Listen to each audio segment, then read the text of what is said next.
이번에 강의할 준용 제17, 18, 19장은 순임금과 그리고 무왕과 주공의 효도에 관해서 본격적으로 언급되어 있다는 점을 먼저 말씀드립니다.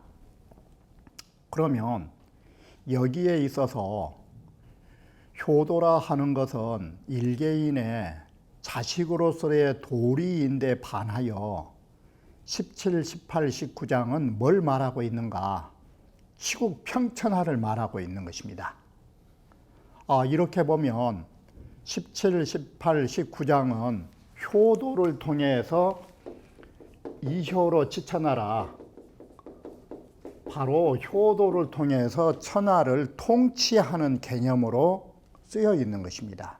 그래서 1차적으로 해석을 해보면 어떤 개념이 나오냐면, 지극한 효도라고 하는 것은 하늘을 감격시켜서 바로 복을 받음으로 해서 천하가 통치가 가능하다, 이게 나온 것입니다.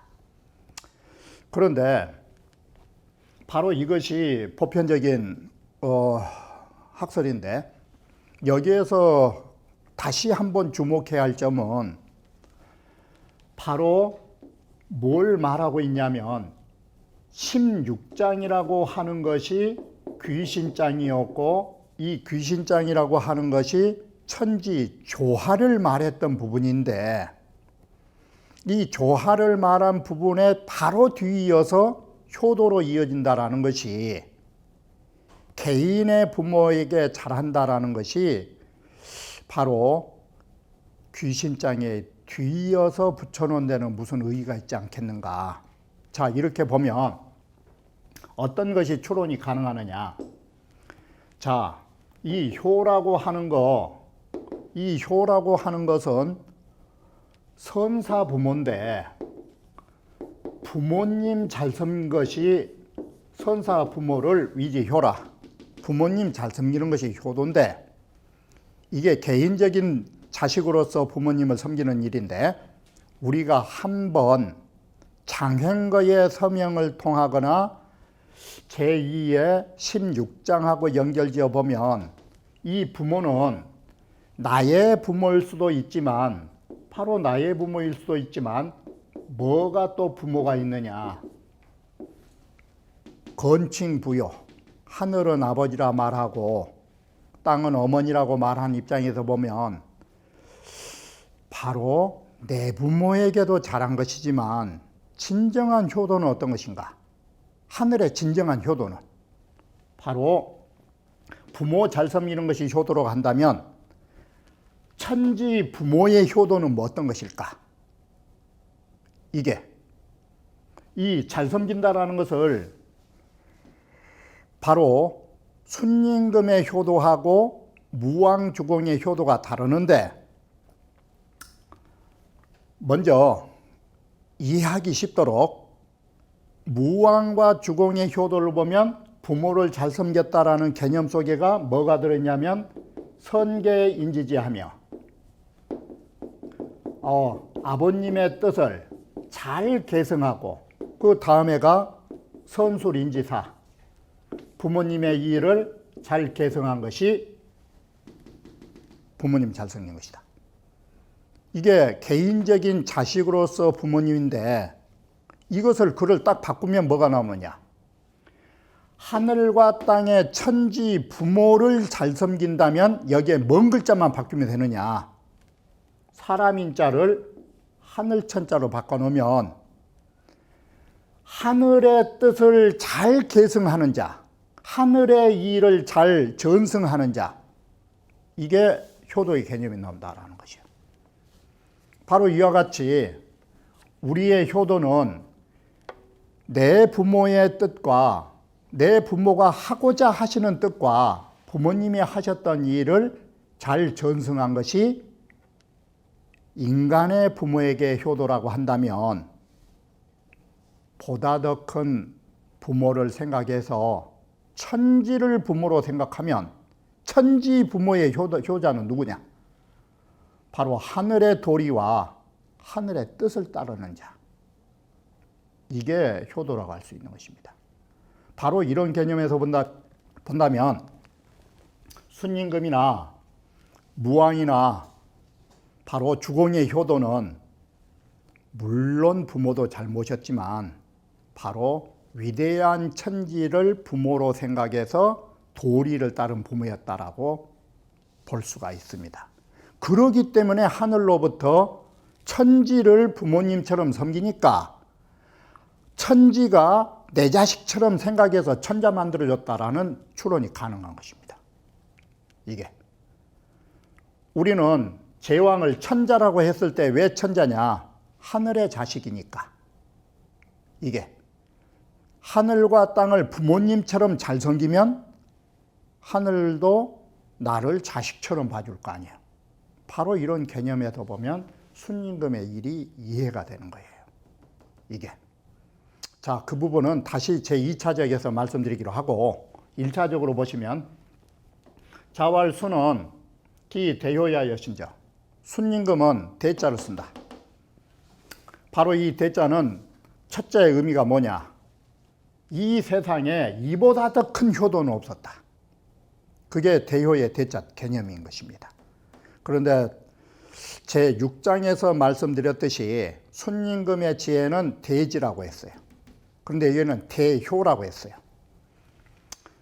자, 우리는 1차적으로 크다라는 것은 이보다 더 클 수가 없었다. 인간이 존재한 이상 순임금 효도보다 큰 것이 없었다. 왜 그러느냐? 아버지는 어머니는 두 분이 그렇게 다 흉악하셨고 이복 동생까지 대하기 어려운 동생, 이 처지에서도 효도를 했다. 그게 위대하다. 바로 이 점인데, 바로 이것이 위대한데 순임금의 그러한 부모가 흉악하고 동생이 흉악한데도 모든 사람들을 개과천선 만드는 효도가 위대하다라는 점인데, 바로 이 효도가 뭘 줬느냐? 사천하지인으로. 자, 순임금의 효도는 뭘 만들어줬느냐? 바로 이 순임금의 효도는 이 천하의 모든 자식으로 하여금 직이 뭘 알려줬느냐?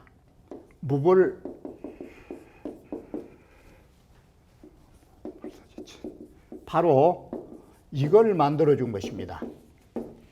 순임금의 효도는 이 세상의 모든 자식들에게 이걸 알려줬다.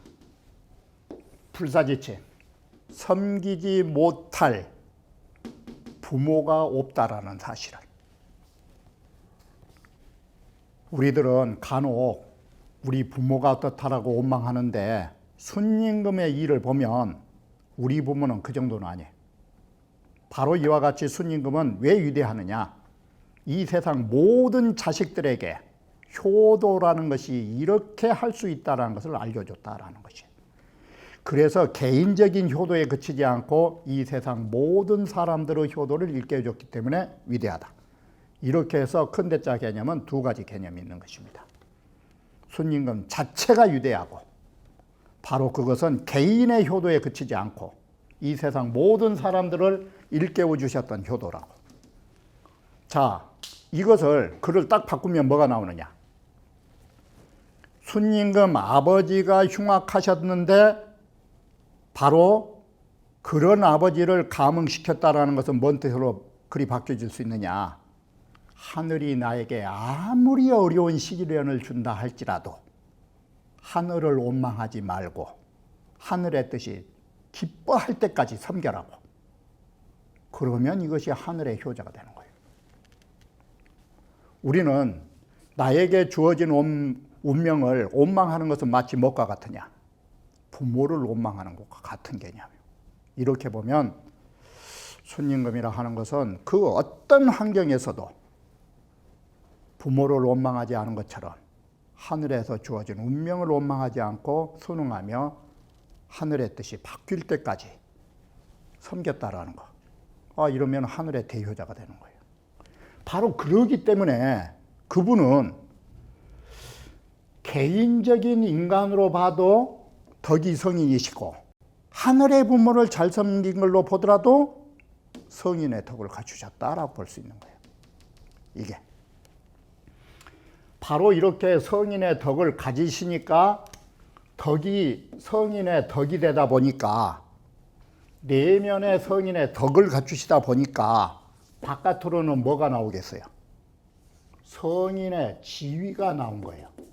바로 성인의 벼슬자리가 나온 거예요. 이게 존위천자. 높기로는 천자가 되셨고 부유사회진에 와서 천자가 되셨으니까 사회진해를 모두 다 부로 소유하게 되셔가지고 자 여기까지는 뭐냐? 순임금이 생전에 누렸던 복. 살아생전에는 천자가 되시고 부로는 모든 사회를 두셨고 돌아가신 후에는 어땠느냐? 돌아가신 후에는 종묘에서 순임금을 받들었고 종묘향지, 종묘에서 그분을 제사로 받으셨고 순임금의 음덕이 순임금 혼자만 누렸느냐? 네, 자손들까지도 다 보존해서 주나라에 와서도 다시 제후로 봉해진 것 봐라. 순임금이 돌아가신 지가 1000여 년이 넘었지만 이렇게 순임금은 살아생전에 복을 누리시고 사후에도 제사를 받으셨을 뿐만 아니라 자손들까지도 음덕을 입혀주신 분이니라. 자, 그렇게 보면 고로 대덕은 성인지덕이 대덕 아니요. 그런데 성인지덕은 어디서 만들어졌느냐? 대효에서 만들어진 거예요. 다시 말하면 대효가 대덕인 거예요. 바로 이렇게 위대한 효도. 그래서 이 효도가 대덕으로 보면은 부모 하나 잘 섬겼다고 그럴 수 있을까? 이렇게 보면 천지 부모로 보면 이 글이 딱 해석이 돼요.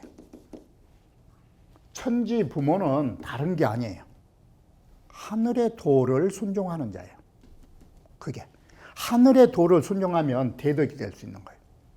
그래서 반드시 덕이 있으니까 지위를 얻게 됐고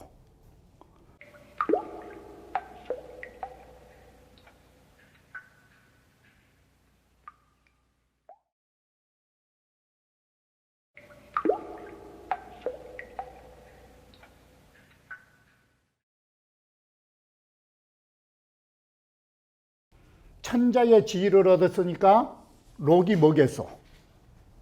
사해진해에 부를 누린 것이 록이잖아. 이게 철록으로 하늘에서 주신 록. 그리고 반드시 순임금은 명성을 얻으셨고 또 거기다가 순임금께서는 바로 100여 세가 넘는 120세에 가까운 수를 누리신 거 봐라. 다 이것이. 자, 이렇게 보면 고로 천지 생물이 이러기 때문에 하늘과 땅이 만물을 낳아줄 적에 여기에서 뭘 봐야 되느냐? 하늘과 땅이 수많은 사람들을 내주고 만물을 내주실 적에 어땠을까? 너는 미운 놈이니까 못 살게 했을 거라고. 이런 법은 없어요. 바로 천지는 만물을 내줄 적에 어떠셨느냐?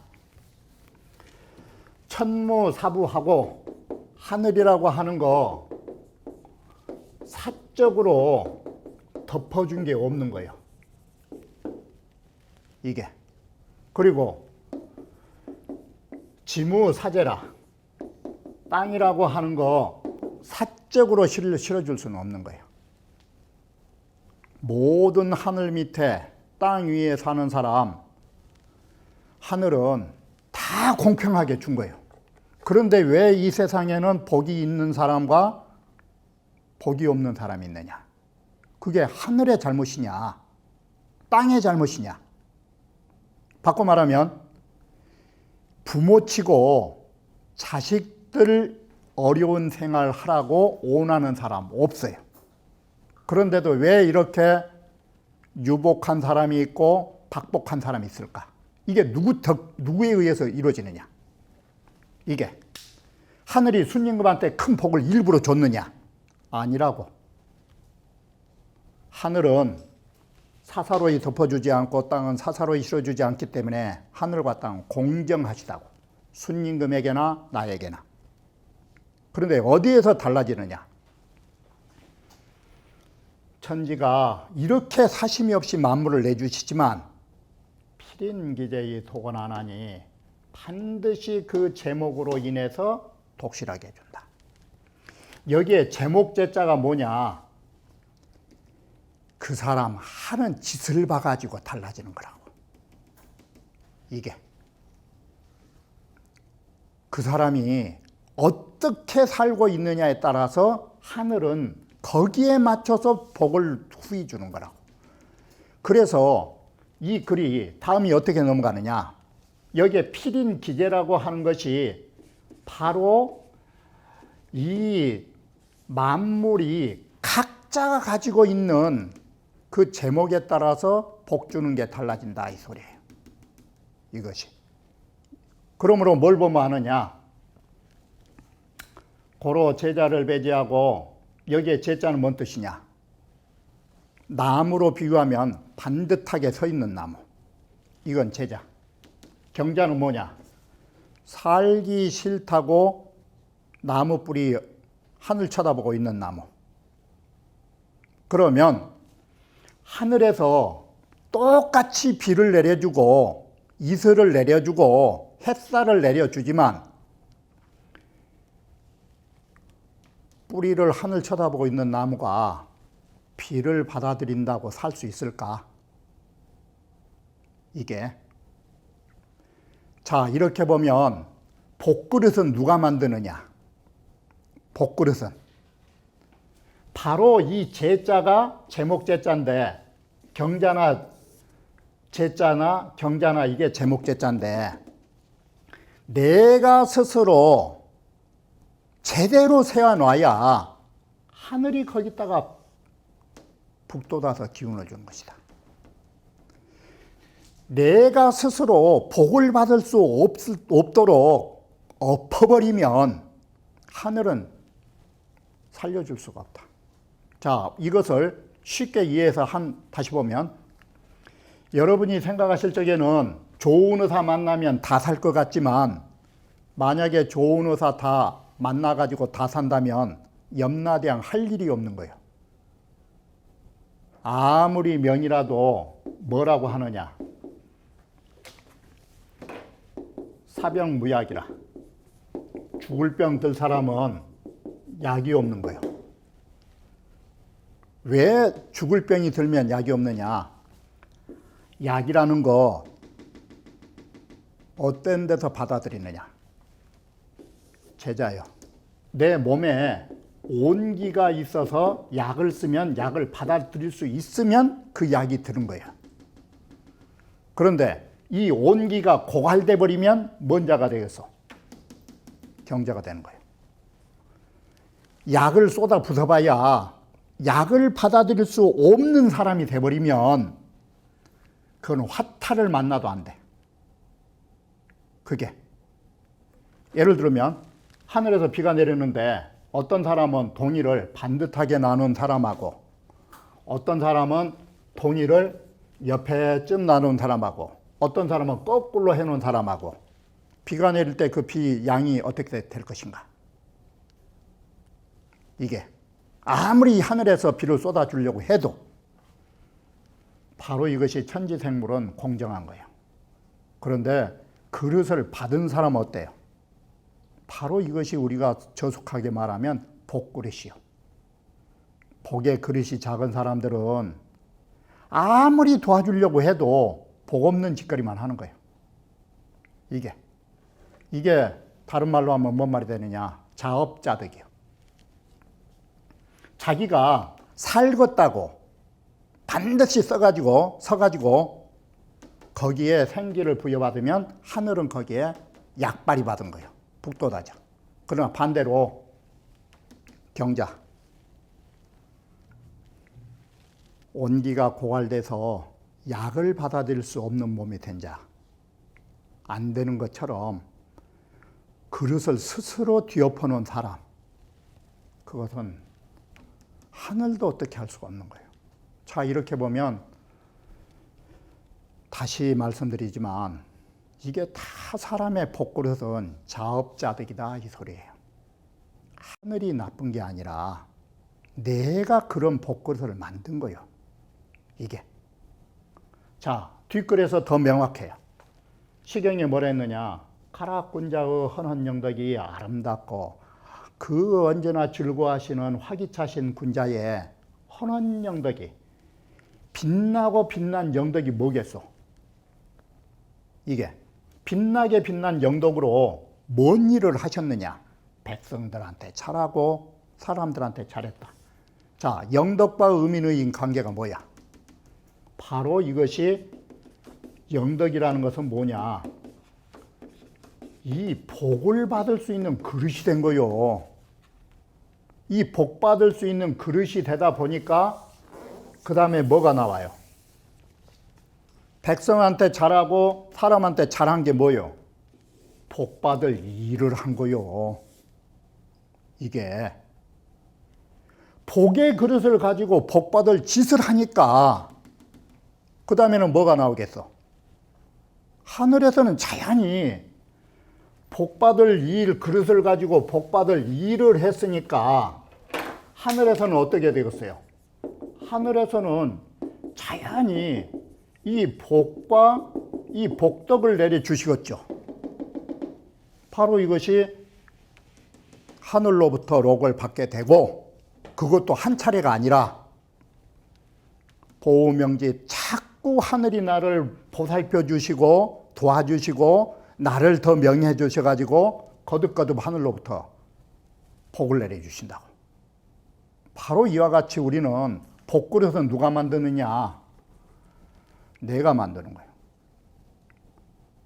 대체로 박복한 사람치고 항상 원망과 부정적 사고 가지지 않은 사람이 없어. 그게 사람의 복그릇은 자업자득인 거예요. 이와 같이 복의 그릇을 가지고 복 받을 일만 하면 하늘은 복 내려준 거예요. 그래서 결론이 고로 대덕자는, 그래서 대덕을 가지면 이런 복 받을 그릇을 만들면, 복 받을 그릇이 크면 반대로 어떻게 돼요? 반드시 천명을 받는다 이 소리는 그 뭔 말이 되냐고. 이게 천명을 받는다 소리는 간단한 논조예요. 큰 복 받을 그릇을 가진 사람은 바로 큰 복을 받는 일을 하는 거예요. 이게 천명을 받는 것이에요. 이게 우리가 인생을 살면서 어떻게 살아야 할 것인가. 우리가 정말 복 받은 것, 다 축복받는 거 좋아하고 있는데 진정한 축복은 어디 있느냐? 내가 하는 거야. 내가. 그래서 재앙을 얻은 거 자작을은 불가하니라고 서경에 자기가 지은 업보는 안 되는 거예요. 그래서 결론이 복이라 하는 것도 내가 받은 것이고, 바로 이러기 때문에 재앙도 내가 하기 때문에 우리는 이걸 뭐라고 하느냐? 업불가피라고 하는 거예요. 자기가 하는 짓거리는 피할 수 없는 거예요. 이게 자업자득인 거예요. 이게 맹자께서는 자업자득의 뜻을 뭘로 말했느냐? 이출이반이라. 너한테서 나오는 것이 너한테로 되돌아가는 거라고. 이게 바로 이러한 사상들이 전부 다 업불가피설인 거예요. 그래서 이러한 것을 노자는 뭐라고 말했느냐? 천도는 화환이라고. 다시 되돌아오는 걸 좋아한다고. 바로 이와 같이 우리는 남을 원망하지 마시고 언제나 긍정적으로 내 자신에게 큰 그릇이 만들어지면 자연히 저속한 말로 말하면, 전라도 저속한 말로 말하면 둔봉 파놓으면 물고기 모이는 법인 것이요. 이게 깊이 물을 모아놓으면 자연히 고기는 모아들기 마련인 것이요. 못을 파지도 않고서 고기 오기 바라는 것, 백사장에 고기 뛰기 바라는 것과 똑같은 일이요. 이게 지금 바로 중용 제17장의 뜻이라고 결론 지을 수 있을 것입니다. 그러면 다음 강좌에서 다시 말씀드리기로 하겠습니다.